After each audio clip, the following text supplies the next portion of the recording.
Ups. 400 PS, da ziehst du ohne Stress so. 6 Zylinder Grad, das ist ein Traum, wie war, oh.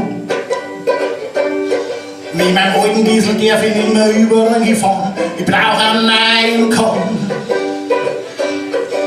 Der fährt was das pur, mit all oder durch die Natur, oh. Hoch du Turbolader, da pocht's da in der Oder, oh. Mein alter Diesel, der muss weg, ich darf nicht mehr fahren. Ich brauch einen neuen Kahn. Dopig wär nicht fax, da packst du's bei der Hax, so. Hinten extra Stroh, der zirkt ja was er kann, oh. Ja, damit der Windle überall fahren. Ich kauf mir einen neuen Kahn. Ich kauf mir einen Bulldog. Ich kauf mir einen Bulldog.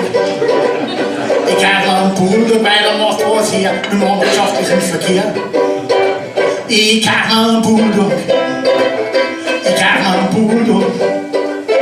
Ich kauf mir einen Bulldog, weil er macht was her mit dem landwirtschaftlichen Verkehr. So, da kannst du jetzt auch mitmachen, also gleich mit. Wir fangen ganz schwierig an. Mit einem ganz schwierigen Ding. Der Text ist übelst. Ja. Also müsst ihr aufpassen. Geht auch ziemlich schnell los.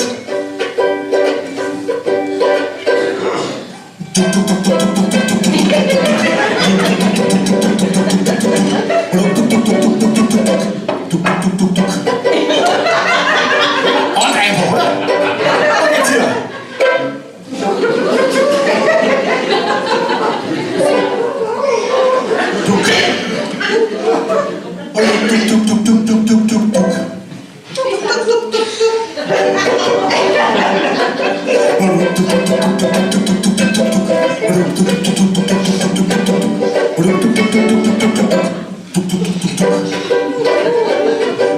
Liter seinen Tank, ja, das ist auch kein Schwacko.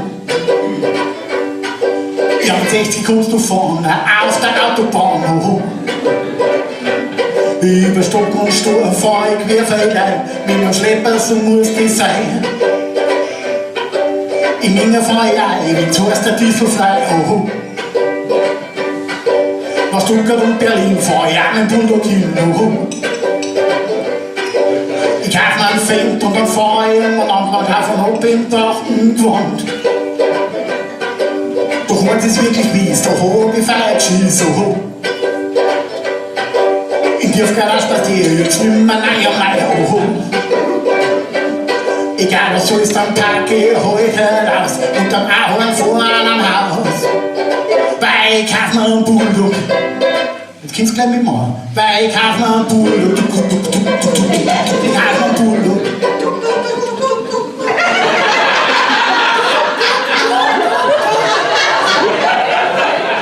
Und vielleicht kauf ich mir ein paar Hühner dazu. Weil ich kauf mir einen Bulldog. Ich kauf mir einen Bulldog. Ich kauf mir einen Bulldog, weil der macht was hier mit dem landwirtschaftlichen Verkehr. Ja, ich kauf mir einen Bulldog. Ich kauf mir einen Bulldog. Ich kauf mir einen Bulldog, weil der macht was hier mit dem landwirtschaftlichen Verkehr.